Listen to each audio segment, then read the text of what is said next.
Rate law, the expression of rate of reaction as a concentration of reactant is known as rate law. Rate law जो है इसको other way में rate equation भी कह सकते हैं। इसका दूसरा जो वर्ड है रेट इक्वेशन, और इसको रेट एक्सप्रेशन भी कह सकते हैं, एक्सप्रेशन। इनमें से किसी भी नेम से इसको बोल सकते हैं। तो मेनली जो है रेट लॉ अपने यहाँ यूज करेंगे। रेट लॉ क्या है?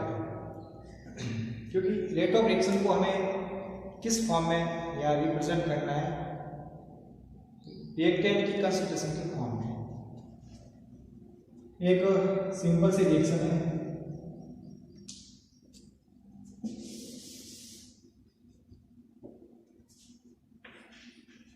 A plus B, C plus B।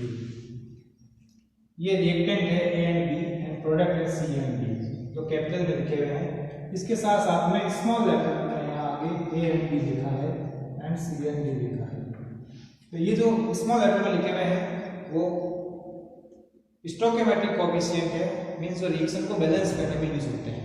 यानी कि रिएक्टेंट के मोल्स एंड प्रोडक्ट के मोल्स जो इस रिएक्शन को बैलेंस करने में यूज होते हैं, वो नंबर ऑफ मोल्स है ये A, B, C and D जो स्मॉल लेटर में लिखे हुए हैं। एंड कैपिटल लेटर में जो लिखे हैं वो रिएक्टेंट एंड प्रोडक्ट है। इस रिएक्शन की जो रेट होगी, रेट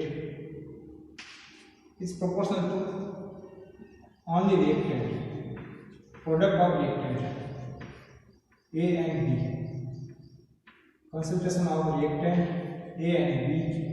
अब यहाँ मैंने इसकी पावर जो है यहाँ पर x एंड y लिखता हूँ, क्योंकि कोई जरूरी नहीं कि यहाँ पर x एंड y की जो वैल्यू है वो stoichiometric coefficient A and B के इक्वल हो। ये डिफरेंट भी हो सकती है, क्योंकि आगे बात करेंगे इसके बारे में। x एंड y जो एक्सपेरिमेंटल वैल्यू होती है। अब यहाँ जो प्रोपोर्शनल है, अगर उसको हटाएंगे तो इसकी जगह एक कांस्टेंट आएगा k, कंसंट्रेशन ऑफ A की पावर x एंड B की पावर y। तो ये k क्या है यहाँ पर? k is a proportional constant known as rate constant. ये k is equal to rate constant, rate constant. अब ये कांस्टेंट है तो कांस्टेंट ही रहता है एक रिएक्शन के लिए। कब चेंज हो सकता है, किस पे डिपेंड करता है? ये टेम्परेचर पे डिपेंड करता है। अगर एक ही रिएक्शन है और टेम्परेचर भी कांस्टेंट है तो कांस्टेंट टेम्परेचर पे एक सिंगल रिएक्शन के लिए k की वैल्यू कांस्टेंट रहेगी। बट अगर मान लो हम चेंज करते हैं टेम्परेचर को तो k की वैल्यू चेंज हो सकती है।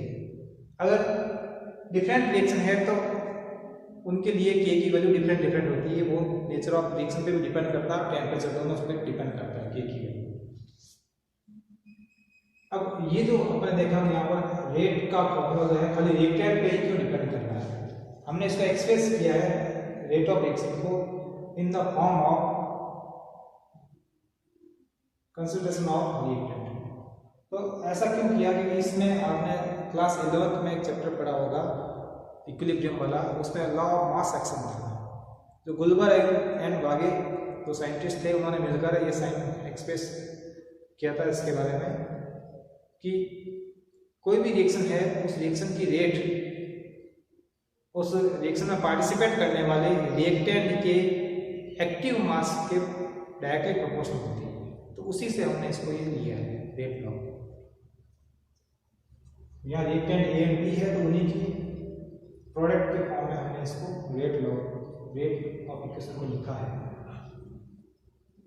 तो ये जो फॉर्मूला आपके सामने आया है, इसमें जो रेट लिखा है, इस रेट की जगह में minus BR, BR means reactant upon dt ऐसे लिख सकता हूँ, is equal to k A की पावर x एंड B की पावर y। अभी मैंने आपको बताया था यहाँ पर x एंड y इनकी वैल्यू A एंड B के इक्वल भी हो सकती है, डिफरेंट भी हो सकती है, क्योंकि ये x एंड y जो है एक्सपेरिमेंटल वैल्यू है। एक्सपेरिमेंट करके हम फिर बाद में x और y की वैल्यू निकालते हैं, और a एंड b आप रिएक्शन को देख के बता सकते हैं। इनको मॉलिक्यूलरिटी कहते हैं। अब यहाँ दो वर्ड और आ जाते हैं, मॉलिक्यूलरिटी एंड, जो आगे नेक्स्ट मैं आपके डिस्कस करूँगा इसके बारे में। ये जो आपके सामने इक्वेशन आई है, this equation is known as rate law.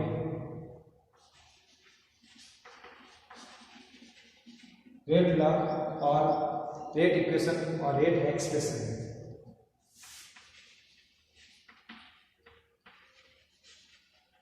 Rate equation और रेट एक्सप्रेशन।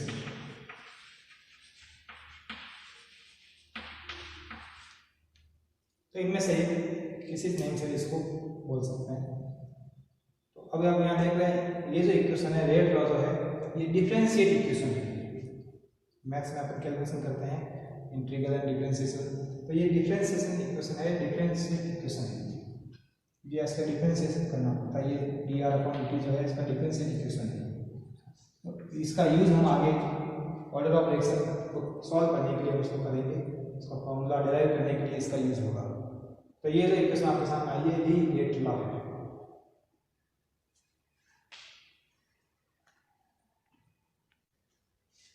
अब बात करते हैं order of reaction and molecularity. What is order of reaction? In rate law और rate equation, the exponent of reactant, sum of exponent of reactant is known as order of reaction.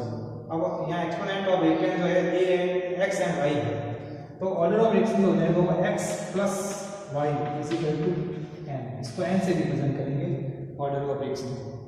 तो ये experimental value अभी मैंने आपको बताया, ये experimental value है, तो एक्सपेरिमेंट करके इसकी जो पावर आ जाती है x एंड y, उनका सम जो होगा वो ऑर्डर ऑफ रिएक्शन हो जाएगी। अब सेकंड जो है मॉलिक्यूलरिटी। मॉलिक्यूलरिटी क्या है? मॉलिक्यूलरिटी जो रिएक्शन, जो अपन इक्वेशन लिखी है, उस इक्वेशन के अंदर जो हमने स्टोइकियोमेट्रिक कोएफिशिएंट लिखे हैं a and b, small a and small b, इनका जो सम होगा, यानी कि number of moles of reactant, sum of number of moles of reactant which participate in reaction is known as molecularity। तो यहाँ पर a and b, small a and small b का जो सम होगा, ये जो होगा मॉलिक्यूलरिटी होगा, कि नंबर ऑफ मोल्स कितने उस रिएक्शन में पार्टिसिपेट कर रहे हैं। तो इसके लिए कोई एक्सपेरिमेंट करने की जरूरत नहीं है, सीधा हम उस इक्वेशन को देख के हम बता सकते हैं।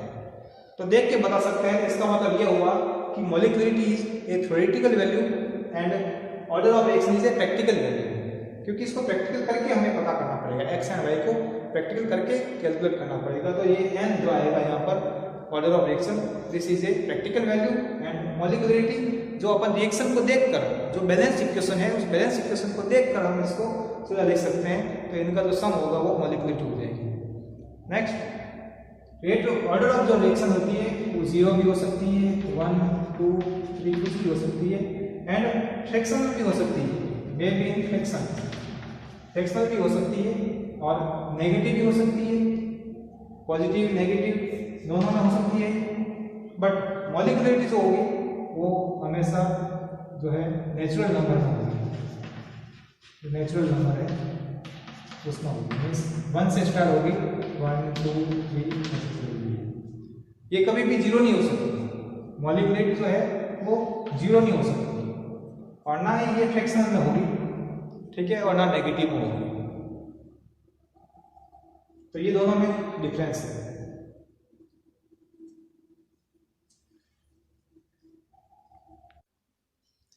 अब इस molecularity and order of reaction को हम एग्जांपल के साथ में देख लेते हैं। जैसे आपके सामने मैंने एग्जांपल लिखे हैं, क्लोरीनेशन ऑफ क्लोरोफॉर्म या कार्बन टेट्राक्लोराइड बनता है। तो इस रिएक्शन के लिए जो रेट होगी, rate is equal to K CHCl3 की पावर 1 एंड Cl2 की पावर हाफ। तो ये मैंने जो आपके सामने लिखा है, देखने में आपको यहाँ दिख रहा है कि इस रिएक्शन में कितने नंबर ऑफ मोल्स पार्टिसिपेट कर रहे हैं रिएक्टेंट के। तो नंबर ऑफ मोल्स क्लोरोफॉर्म यानी CHCl3 का 1 मोल एंड Cl2 का भी 1 मोल। तो मॉलिक्यूलरिटी कितनी हो जाएगी इसकी? मॉलिक्यूलरिटी ये हो जाएगी इसकी 1 + 1 यानी कितनी हो जाएगी 2। तो इस रिएक्शन में 2 मोल्स पार्टिसिपेट कर रहे हैं रिएक्टेंट के। बट रेट लॉ के अंदर जो रिएक्टेंट की जो पावर आई है, एक्सपोनेंट आया है, उसका सम करें तो इसका पावर है 1 यहाँ पर, ठीक है, और इसकी पावर जो है वो हाफ है। तो ये ऑर्डर हो जाएगा इसका रिएक्शन का, ऑर्डर ऑफ रिएक्शन, जिसको हम n से रिप्रेजेंट करते हैं। तो ये 1 प्लस हाफ यानी कि 3/2 या 1:1/2, और इसको 3/2 भी लिख सकते हैं या 1.5 भी लिख सकते हैं। तो ये इसका ऑर्डर ऑफ रिएक्शन होगा इस रिएक्शन की। अब आप सोचेंगे ये हाफ कैसा है, तो ये अपन इसको रिएक्शन को देख के नहीं बता सकते। ये जो है एक्सपेरिमेंटल वैल्यू है, एक्सपेरिमेंट करके इनकी कंसंट्रेशन में चेंजेस करके, और फिर हम देखते हैं कि इनके ऊपर रेट डिपेंड कर रही है या कितनी डिपेंड कर रही है, डिपेंड नहीं कर रही है, वो सब चेक करके एक्सपेरिमेंट करके और फिर हम इसको फॉर्म निकालते हैं। ऐसे कुछ क्वेश्चंस होंगे जो आपके एक्सरसाइज में मिल जाएंगे, जिससे हम उसका ऑर्डर ऑफ रिएक्शन कैलकुलेट कर सकते हैं। तो उसके पूरे ऑब्जर्वेशन टेबल बनी हुई होगी। ऑब्जर्वेशन टेबल में हमने रिएक्टेंट की कंसंट्रेशन किसकी इंक्रीज की है, कितने टाइम्स की है। तो एक बार पहले एक वैल्यू दी हुई है स्टार्टिंग में, इनिशियल वैल्यू, उस इनिशियल वैल्यू में आपने क्या चेंजेस किया। जैसे इसको डबल करके देखा तो रेट पे क्या इफेक्ट पड़ा, इसको डबल करके देखा तो क्या इफेक्ट पड़ा। तो इस तरह से अपने एक एक को चेंज करके देखते हैं, उससे वैल्यू पता चलती है। तो हम डायरेक्ट देख के नहीं बता सकते, या फिर जब हम एग्जाम्पल करते हैं, जब आप चैप्टर पढ़ते हैं और एग्जाम्पल सॉल्व करते हैं, तो आपको ऑटोमेटिक पता चल जाएगा ये रिएक्शन किस टाइप की है। तो अब आप इसकी ऑर्डर देखेंगे, तो इसकी ऑर्डर 1.5 है और मॉलिक्यूलरिटी ऑर्डर आई इसकी 2। सेकेंड एग्जाम्पल मैंने आपके सामने लिया है एस्टरिफिकेशन, हाइड्रोलाइसिस ऑफ एस्टर। ये एस्टर है, इसका हाइड्रोलाइसिस करवाते हैं वाटर की प्रेजेंस में। तो ये जो रिएक्शन होती है, इसमें एसिटिक एसिड बनता है, इथेनॉल बनता है।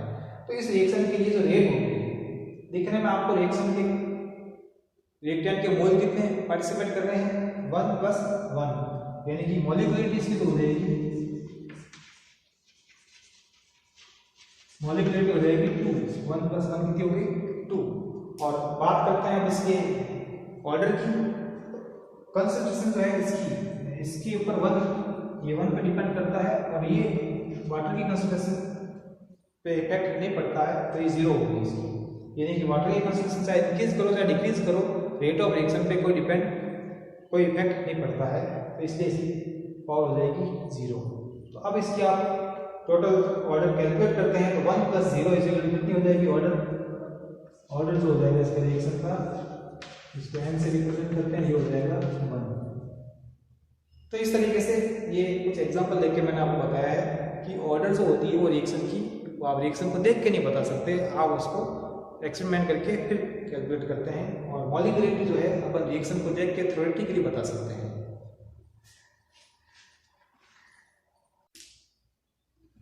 अब रेट लॉ के बाद में हम ले लेते हैं रेट कांस्टेंट। तो रेट कांस्टेंट की यूनिट्स क्या होगी, वो डिपेंड करती है इनके ऑर्डर ऑफ रिएक्शन पर। कैलकुलेट कैसे कर सकते हैं वो हम देखते हैं। तो इसके लिए रेट लॉ, जो रेट लॉ है, रेट इक्वल टू जो भी हमने कैलकुलेट किया था, तो रेट कांस्टेंट के, जो रिएक्टेंट है जिसमें ए एंड बी उनकी पावर एक्स एंड वाई थी। तो इस इक्वेशन से हमें इस के की यूनिट कैलकुलेट करनी है। तो के इक्वल टू क्या हो जाएगा, के के साथ जो बेस के अपन आ जाएगा ये रेट अपॉन ए की पावर एक्स एंड बी की पावर वाई। अब पहले अपन इसके बारे में डिस्कस कर चुके हैं कि यहाँ पर ए एंड बी जो है वो रिएक्टेंट है, इनकी कंसंट्रेशन ले रहे हैं यहाँ पर। तो कंसंट्रेशन ऑफ ए की power X and concentration of B की पावर वाई, ये जो आया है इसको आगे हम देखते हैं। तो यहाँ अब रेट अपॉन ये भी कंसंट्रेशन है,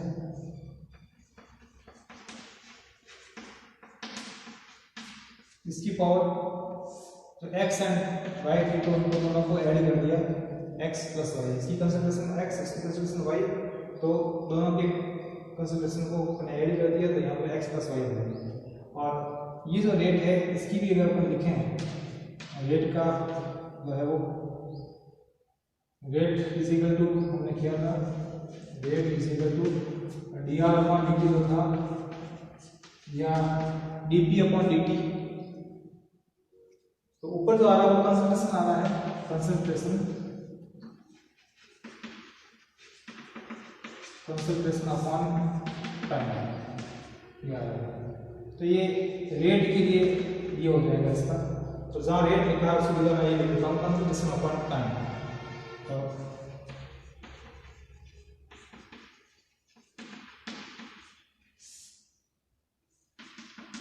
on time is equal to 1 upon concentration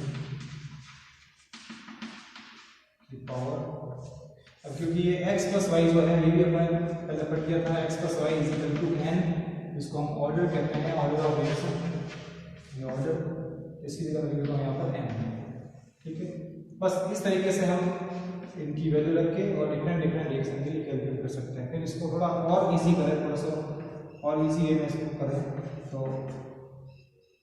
यहाँ कंसंट्रेशन ऊपर भी है, अब इसकी कोई पावर नहीं, इसकी पावर 1 है, और यहाँ कंसंट्रेशन अपॉन में भी है, इसकी पावर n है। तो फॉर्मूला जो बन जाएगा यहाँ पर कंसंट्रेशन की power 1 minus n upon time. फिर इनकी वैल्यू रख के हम डिफरेंट रिएक्शन के लिए n की वैल्यू रखकर और इसका रेट कांस्टेंट का यूनिट कैलकुलेट कर सकते हैं। तो मैं यहाँ पास में करके बता देता हूँ।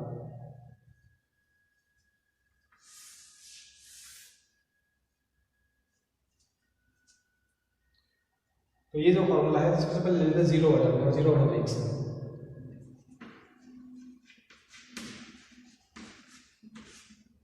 जीरो ऑर्डर में n इक्वल जो हो जाएगा वो 0 हो जाएगा। अब जहाँ n है वहाँ 0 लिख दिया मैंने, तो ये k की वैल्यू क्या हो जाएगी, कंसंट्रेशन की पावर 1 माइनस 0, तो क्या बचेगा, ओनली 1 बचेगा।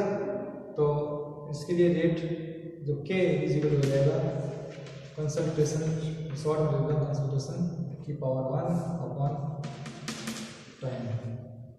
कंसंट्रेशन जो है इसको हम मोल पर लीटर में लिखते हैं, मोल पर लीटर अपॉन टाइम को लिखते हैं हम सेकंड में।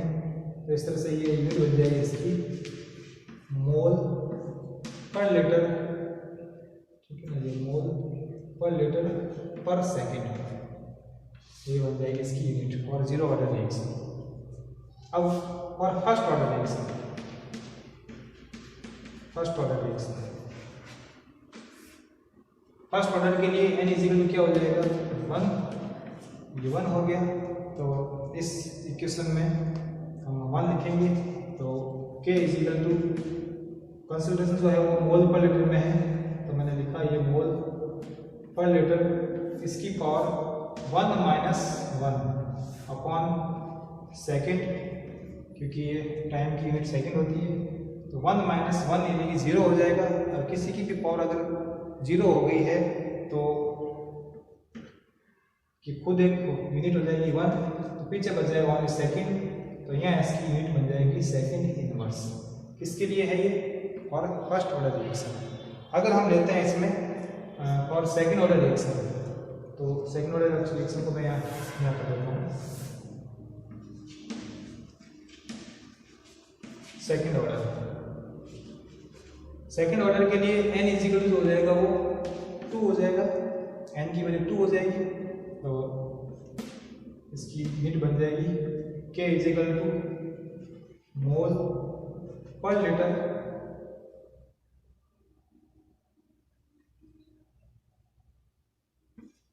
और पावर 1 माइनस 2 अपॉन सेकेंड।